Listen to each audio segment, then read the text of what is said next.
Class 10th Hindi में वर्णिका भाग 2 है और इसका प्रथम अध्याय जो है दही वाली मगम्मा और ये कन्नड़ कहानी है। इसके लेखक हैं श्रीनिवास। तो प्रस्तुत ये अध्याय जो है इसका हम लोग काफ़ी अच्छे से प्रश्न उत्तर हल करेंगे। तो देखिए यहाँ पे दही वाली मगम्मा, लेखक है श्रीनिवास और इनका पूरा नाम है मास्ती वेंकटेश अयंगार। ठीक है, और ये क्या है, एक कन्नड़ कहानी में से ये ली गई है। तो प्रस्तुत अध्याय को हम लोग काफ़ी अच्छे से देखिए। इस कहानी में एक महिला है, विधवा है, उसका नाम है मगम्मा, दही बेचा करती है और इसके साथ है इसके बहू, बेटे और एक पोता है। तो बहू के साथ इसके संबंध अच्छे नहीं थे, अक्सर लड़ाई झगड़ा हुआ करते थे। तो आपको इस कहानी को अच्छे से पढ़ना है। तो आइए इसको हम लोग क्वेश्चंस को हल करते हैं। तो यहाँ पे प्रश्नों की कुल संख्या 5 है। पहला देखिए क्या है, प्रश्न क्रमांक, मगमा का अपनी बहू के साथ किस बात को लेकर विवाद था। तो सबसे पहली बात, आप इस कहानी को अच्छे से पढ़ लीजिए। तो मगमा का अपनी बहू के साथ किस बात को लेकर झगड़ा था, विवाद था, वो हमें बताना है। तो देखिए यहाँ पे हमें आंसर करने से पूर्व यहाँ पे समझिए पहले। तो मगमा जो थी उसका एक लड़का था और उस लड़के के शादी हो चुकी थी, उसकी बहू थी और इसका एक पोता था। मगमा जो थी अपने बेटे पर अधिकार जताती थी कि वो मेरा बेटा है, इसलिए उसका जो पोता है वो भी मेरा ही है। और दूसरी तरफ जो उसकी पत्नी थी यानी मगमा की बहू थी, वो अपने पति पर अधिकार जमाती थी और मगमा अपने बेटे पर अधिकार जमाती थी। ठीक है, ये तो जायज़ बात है। तो ये हमेशा होता है, ये स्वाभाविक है। तो हुआ यूँ कि एक दिन जो मगमा की बहू थी वो अपने बेटे को यानी उसके पोते को किसी बात पर पीट रही थी। तो इस पर मगमा ने देखा और बहू को कुछ अनाप शनाप बोल दिया। क्या बोला, अपने बेटे से बता रही है कि उसने देखा कि अपने पोते को पीट रही है वो बहू, और कहा, तो मैंने कहा क्यों रे राक्षसी, छोटे से बच्चे को क्यों पीट रही है। तो मेरे ऊपर चढ़ी और खूब सुनाई, यानी खूब उसको अनाप शनाप सुनाई।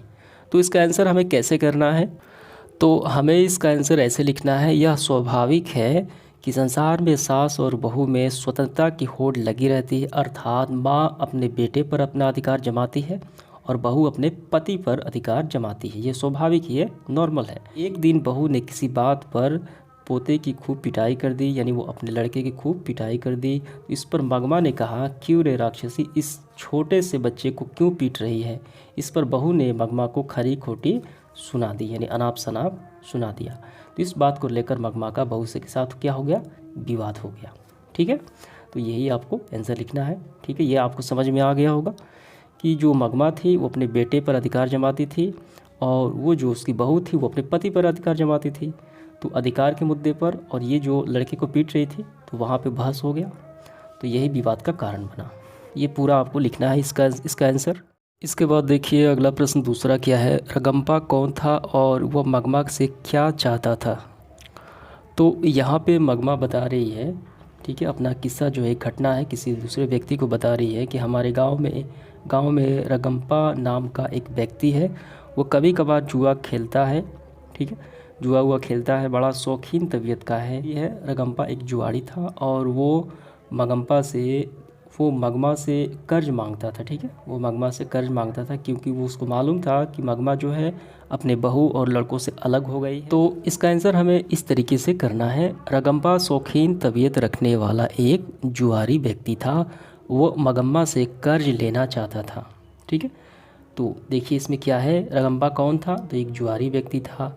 वो मगम्मा से क्या चाहता था, तो वो जो जुआरी व्यक्ति था रगम्पा मगम्मा से वो कर्ज लेना चाहता था। वो भली भांति जानता था कि मगम्मा अपने बेटे और बहू से अलग रहती है और वो दही बेचती है, तो उसके पास बहुत सारे पैसे होंगे। ठीक है, तो इसका आंसर फाइनली यही आपको करना। और अब लड़के से वो अलग रहने लगी, लेकिन पैसों के लालच के चलते कारण वो उसको मनाना चाहती थी। तो कौन सा तरीका उसकी बहू ने अपने सास को यानी मगम्मा को अपनाया, वो बताना है हमें।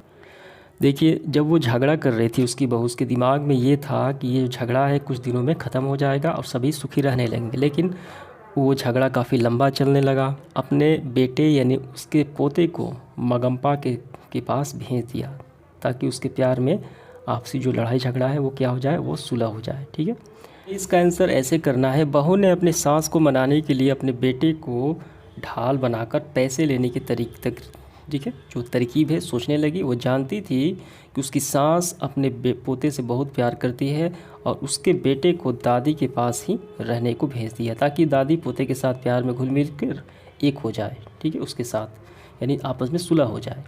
तो यही तरीका अपनाया। इसके बाद देखिए चौथा क्या है प्रश्न।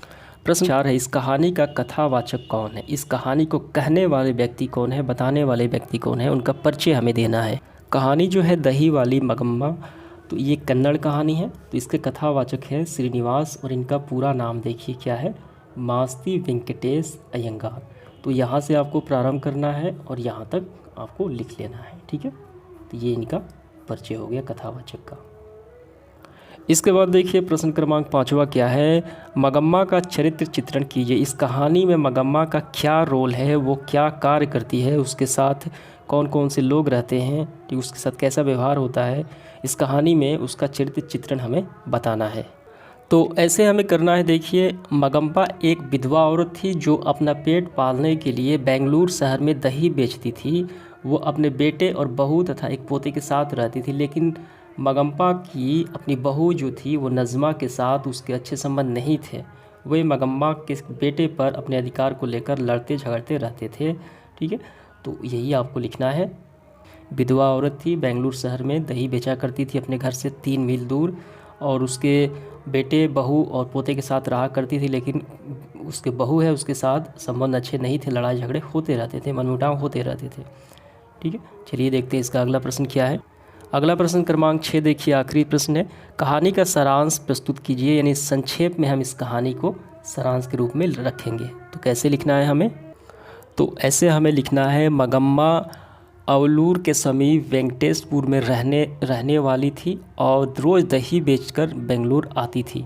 मगम्मा का पति नहीं था और बेटा बहू से गृह कलह के कारण अलग हो गई। प्रत्यक्ष तो झगड़े का कारण पोते की पिटाई थी, किंतु मूल रूप से सास बहू का अधिकार का संबंध ईर्ष्या थी, ठीक है। तो ये सारे आपको सारांश लिखने हैं, काफ़ी बेहतरीन है। तो समाप्त होता है आज का सेशन। धन्यवाद।